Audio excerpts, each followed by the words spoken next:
Good evening, everyone. Daniel Miller here. How's everybody doing? Hope you guys are well.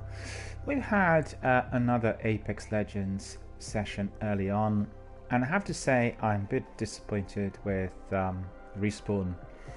I purposely scheduled my broadcast to start around 5 o'clock, literally just after 5 o'clock, because they advertised the Season 1 as being launch today at 5 o'clock PM UK time, and in other words 1700 hours or 1700 hours GMT. So everything was ready for this season to be presented to our viewers. They must have had some sort of delay or lag, because when I launched Apex, everything seemed exactly the same as before.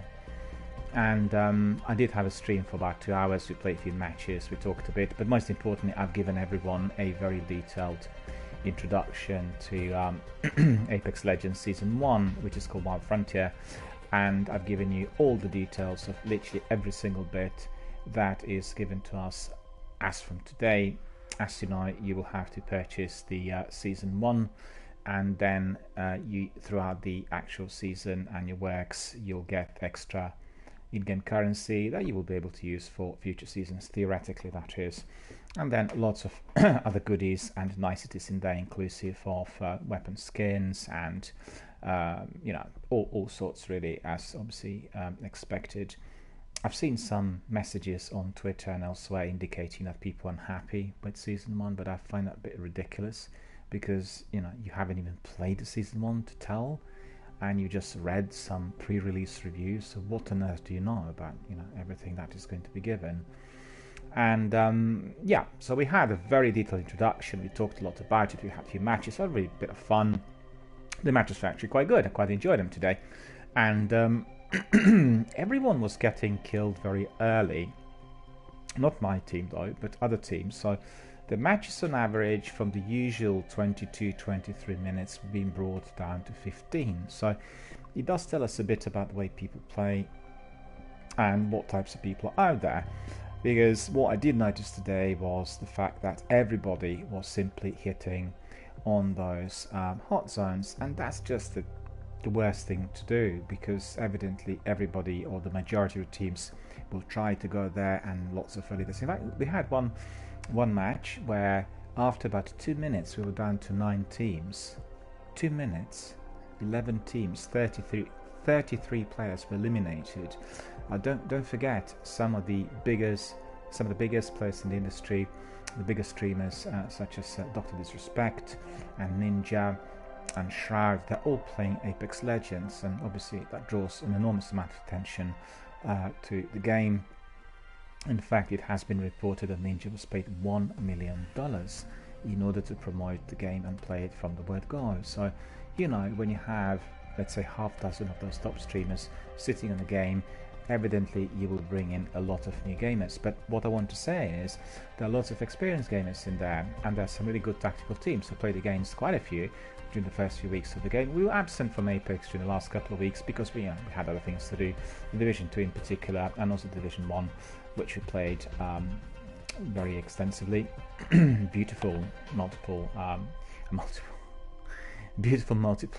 and my community members have gone to, or migrated to, the Division 2, which has been released on Friday. And unlike Anthem, that I will be playing very likely on Xbox very, very shortly, the Division 2 has been given rave reviews. Everything is 9 out of 10 as far as I could see, and I would kind of agree. I beta tested it. I think it is a wonderful game, and for everyone who likes open world games with collection of loot and generally lots of different things to do, then that definitely is for you. And really very, very good team effort. When you get a squad of 4 and you start cracking on with those dailies and weeklies and story missions and incursions, and very, very many things to do. In fact, I was reminded of the gameplay initially on, let me think, what was it? Fallout 3, and as well as Oblivion, because those two games have a very similar in-game mechanic structure. you can either fast travel or you can walk. Well, let me just explain this. If you walk, you are encountering so many different characters and events which otherwise you would miss. And I insisted in my squad gameplay with the Division 1 for us to be always walking, and I was very fortunate to have had several people who became almost my permanent teammates who actually like walking in real life, just like myself, and we had loads of fun. And you know, for some of those guys who are writing reviews and saying, well, there's not much to do in the Division 1 and all this, well, just forget about fast travel. You fast travel, which is very, very useful if you are eliminated and you have to respawn in some of the difficult missions. And then what you'll do is, instead of walking, you will respawn on one of your teammates in order to be in the thick of the action instantly. This is what fast travel is best used for in the Division 1, not to travel in order to cut corners, because hey, if you are talking about the open world tactical shooter based on loot collection, there is going to be no shortcut. You will not be leveling up, you'll not be getting all the kit which you need for for your player, and also for the success overall in the game. And the game does have very, very good diagnostics, and it detects literally everything. And I have to say, on the beta test of the Division 2, I could say that they just raised the bar. The diagnostics were much more precise. There were many, many more adrenaline kind of based activities with many incursions and lots of different enemies occurring, emerging from various streets and attacking. So you couldn't have a leisurely stroll even down one single street. There was always something going on. And also in the Division 2, what you had was the selection of characters where you could not see whether they were friendlies or foes, and that made it very interesting, because you couldn't be just running, you had to be walking, then perhaps looking through a sniper, considering what they look like, and then you recognize that they're one of the factions, and then eventually you would engage, or indeed you wouldn't, you just walk towards your target.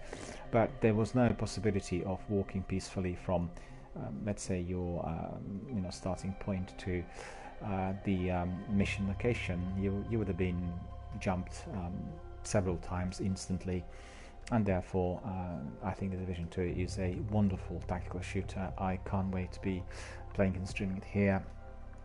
Truly wonderful, and we'll talk about it in depth as we go along. But the reason I've come back to Apex today is very simple. Today is the Legends Season 1 launch, and as I said early on, we had a lengthier session of 2 hours, and we were waiting for the season to be launched. And then I went through everything to find as to why the season wasn't launched, what the problem was, because for some reason I thought they might have delayed until 7 o'clock PM, because I did read some of the online reports that it's just going to be at 1900 hours, which was obviously incorrect. They got the time zones wrong.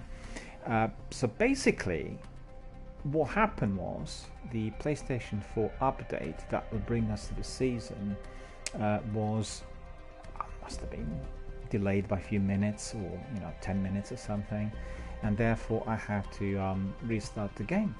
And after reading one of the Games Radar reviews or reports, I really wanted to find out where was this section for the season 1, where is it going to be, where do I need to go.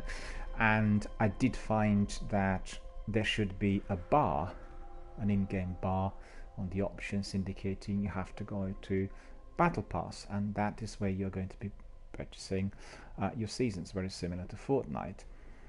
So once I've restarted the game, evidently there was this download, and you know what? The download was not fast.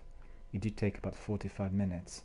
And obviously I had other things to do and so, but I was very, very unhappy, because I did tell my viewers that we were going to be doing the broadcast and engaging with everything as obviously it came up, and this was not possible due to this glitch. On the other hand, I didn't play Apex for 2 weeks, and I did have some information from Respawn indicating they worked on various technical problems, and I can confirm that the game is running a lot smoother than before. The graphics are of higher quality to start with. I can tell the difference in PlayStation 4 instantly. Secondly, you are getting the description of a type of loot that you're likely to find in certain areas as you're approaching them. So, you know, you are approaching a bunker or, you know, any of the other ones, and they will be in there. So you can be well prepared, which is very useful. At the beginning, we didn't know exactly where the loot was. We obviously learned from various internet-based forums, and then unfortunately many people watched Ninja, Shroud and Dr. Disrespect and were trying to copy all of their actions and activities and choices, and that's just the worst possible thing you can do, you know, because at the end of the day they have both experience, skill, and they have very good teams on board, and therefore they are able to do those things at a leisurely pace. And if you do the same, guess what, you're gonna meet them out there. You're gonna meet some of the very best battle royale players on the planet, and they will absolutely obliterate you. So remember that when you are playing Apex Legends. So indeed, I had downloaded this very lengthy download. It did take 45 minutes, and just about 20 minutes ago everything was ready. And therefore what we'll do is we'll have a very short Apex Legends session, because as you know, Destiny 1 is due tonight as indicated, maybe a bit later than expected, but we are going to have at least 4 hours of Destiny, and we'll just go through Apex Legends Season 1 Wild Frontier in order to introduce everything that's in here to our viewers. And also I want to purchase the new character who is called Octane, and if you are watching this broadcast you can see him prominently displayed on the right, and he's supposed to be a very advanced character in here, one of the legends. He does have some special abilities such as his launch pad, which is enabling him to jump very high, and then he is able to shoot very precisely from those heights. We need to see what his drop rate is as well once we start playing the game, but on those intro videos his abilities were awesome, so perhaps a very good companion to my Bangalore. As you know, I play Bangalore quite a lot. Quite liked her special abilities, most notably because they were quite similar to the usual that I deploy in tactical shooters, you know, smoke grenades and airstrikes and that sort of thing. So let's have a look at what is here for us, and let's engage a bit with the battle pass, with everything that we need to do in Season 1, and let's perhaps purchase Octane. Maybe we even try a mission with this new legend just to see how it all works.